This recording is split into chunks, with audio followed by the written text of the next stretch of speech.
നിങ്ങളുടെ ആവശ്യങ്ങൾ അറിഞ്ഞ് പ്രവർത്തിക്കുന്നവരാണ് നിങ്ങളെ ഏറ്റവും കൂടുതൽ മനസ്സിലാക്കിയിട്ടുള്ളത്.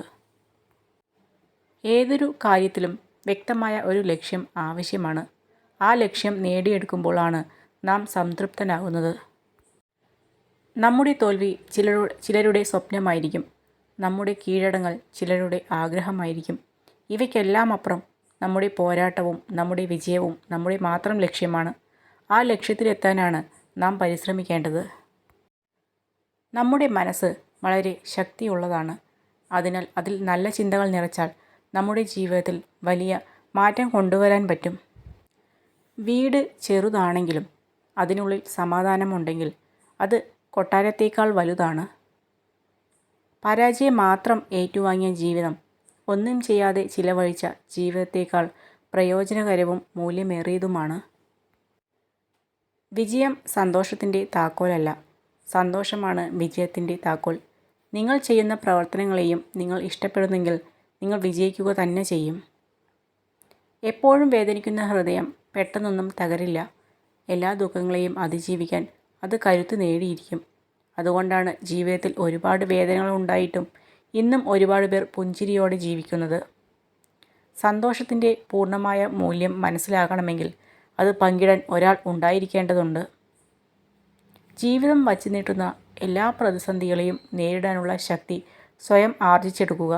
എന്ത് സംഭവിച്ചാലും മുന്നോട്ട് ജീവിക്കുമെന്ന് ദൃഢനിശ്ചയമെടുക്കുക.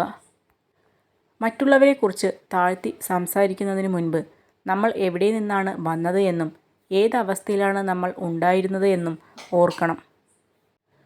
സമ്പത്തല്ല, സമാധാനമാണ് മനുഷ്യജീവിതം സന്തോഷകരമാക്കുന്നത്. സ്നേഹവും കരുതലുമാണ് ഏറ്റവും വലിയ സമ്പത്ത്. ഒന്നിനെ മറ്റൊന്നിനോട് താരതമ്യം ചെയ്യരുത്. ഓരോന്നിനും അതിൻ്റേതായ ശ്രേഷ്ഠതയുണ്ട്. എല്ലാം തികഞ്ഞവരായി ആരുമില്ല. നിങ്ങൾ സ്വന്തം മനസ്സിലെ മാലിന്യം ആദ്യം കളയുക. സ്വപ്നങ്ങളിൽ ജീവിക്കുമ്പോഴല്ല, സ്വപ്നങ്ങൾക്ക് വേണ്ടി ജീവിക്കുമ്പോഴാണ് ജീവിതത്തിന് ഒരു അർത്ഥം ഉണ്ടാകുന്നത്. ജീവിതത്തിൽ ചിലതൊക്കെ മറന്നു കളയണം, അല്ലെങ്കിൽ ജീവിക്കാൻ മറന്നുപോയി എന്ന് വരാം. നല്ലൊരു സമയം വരുന്നതിനായി കാത്തിരിക്കരുത്. ഏറ്റവും അനുയോജ്യമായ സമയം എന്നൊന്നില്ല. നിങ്ങൾക്ക് എന്തെങ്കിലും ചെയ്യാൻ തോന്നുന്നുവെങ്കിൽ അത് ഇപ്പോൾ തന്നെ ചെയ്യാൻ ശ്രമിക്കുക. ആകാശം പോലെയാണ് ചില സ്വപ്നങ്ങൾ. കാണാൻ സാധിക്കുമെങ്കിലും എത്തിപ്പിടിക്കാൻ അത്ര എളുപ്പമല്ല. കൂടുതൽ സ്നേഹം കൊണ്ടും സ്വന്തമാണ് എന്ന തോന്നൽ കൊണ്ടും നമ്മൾ ചെയ്യുന്ന പല കാര്യങ്ങളും മറ്റുള്ളവർക്ക് ഒരുപക്ഷെ ശല്യമായിരിക്കാം. കഴിഞ്ഞുപോയ ദിനങ്ങളെല്ലാം നല്ലതിനായിരുന്നു എന്ന് ചിന്തിക്കാൻ കഴിയുന്നുണ്ടെങ്കിൽ കൈവിട്ടുപോയതൊക്കെ നഷ്ടങ്ങളായിരുന്നു എന്ന് ചിന്തിക്കാതെ ജീവിക്കാൻ കഴിയുമെങ്കിൽ അവിടെയാണ് നമ്മുടെ ജീവിതം സുന്ദരമാകുന്നത്. നിങ്ങളുടെ മനസ്സിൻ്റെ മുൻവാതിലും പിൻവാതിലും തുറന്നിടുക. ചിന്തകൾ കടന്നു വരാനും കടന്നു പോകാനും അനുവാദം നൽകുക. ഒറ്റയ്ക്ക് നടക്കാൻ പഠിക്കുക. ഇന്ന് നിങ്ങളോടൊപ്പം ഉള്ളവർ നാളെയും നിങ്ങളുടെ കൂടെ ഉണ്ടാകണമെന്നില്ല.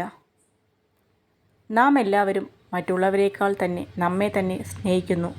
എന്നാൽ നമ്മുടെ അഭിപ്രായത്തേക്കാൾ അവരുടെ അഭിപ്രായത്തിന് കൂടുതൽ പ്രാധാന്യം നൽകുന്നു. ചെയ്യേണ്ടതെല്ലാം ആത്മാർത്ഥതയോടെ ചെയ്യുക. ഒന്നും പ്രതീക്ഷിക്കാതെ ഇരിക്കുക. ജീവിതത്തിൽ നിരാശരാകേണ്ടി വരില്ല. ജീവിതത്തിലെ ഏറ്റവും കൂടുതൽ തെറ്റുകളും പരാജയങ്ങളും സംഭവിച്ചവരിൽ ഭൂരിഭാഗവും മറ്റുള്ളവരെ അന്ധമായി സ്നേഹിക്കുകയും അതിലുപരി വിശ്വസിക്കുകയും ചെയ്തവരാണ്. നിങ്ങൾ സഞ്ചരിച്ചുകൊണ്ടിരിക്കുന്ന ജീവിതപാത തടസ്സങ്ങൾ ഒന്നുമില്ലാതെ വളരെ വ്യക്തമാണെങ്കിൽ ഒരുപക്ഷെ മറ്റാരൊക്കെയോ സഞ്ചരിച്ച അതേ ജീവിതപാത തന്നെ നിങ്ങളും പിന്തുടരുകയായിരിക്കും. ജീവിതത്തിലെ എല്ലാം നല്ലതാകുമ്പോഴല്ല, എന്തൊക്കെ സംഭവിച്ചാലും അതിൻ്റെ നല്ല വശങ്ങൾ മാത്രം തിരഞ്ഞെടുക്കുമ്പോഴാണ് നമ്മൾ സന്തോഷത്തിൽ എത്തിച്ചേരുന്നത്. ജീവിതത്തെ സന്തോഷത്തോടെ നയിക്കണം എന്നായിരിക്കണം നമ്മുടെ ലക്ഷ്യം. അല്ലാതെ ജീവിതം എളുപ്പമാകണമെന്ന് നമ്മൾ ചിന്തിക്കരുത്. അനുഭവിക്കുന്ന സന്തോഷങ്ങളിൽ നിന്നും ദുഃഖങ്ങളിൽ നിന്നും ഒരുപോലെ പാഠങ്ങൾ ഉൾക്കൊള്ളാൻ ശ്രമിക്കുക. മനുഷ്യൻ്റെ ജീവിതത്തിലെ ഏറ്റവും വലിയ മണ്ടത്തരങ്ങളിലൊന്ന് കൈവശമില്ലാത്തതിനെ ജീവിതകാലം മുഴുവൻ തേടിപ്പോകുന്നു. 2, കൈവശമുള്ളതിൻ്റെ മഹത്വം തിരിച്ചറിയാതെ പോകുന്നു. വേദനിപ്പിക്കാൻ എല്ലാവർക്കും കഴിയും. എന്നാൽ വേദനിക്കുന്നവർക്ക് അത് എത്ര ആഴത്തിൽ അനുഭവപ്പെടുന്നു എന്നോ അവർ എങ്ങനെ ഉരുകിത്തീരുന്നു എന്നോ മനസ്സിലാക്കാൻ കഴിയുകയില്ല. കഠിനമായ വഴികൾ ഒരുപാടുണ്ടാകും. മുറിവുകളുണ്ടാകും. തളർന്നു പോയേക്കാം. പിന്മാറാതിരിക്കുക. സമയമെടുക്കും. പക്ഷെ ലക്ഷ്യസ്ഥാനത്ത് എത്താതിരിക്കില്ല.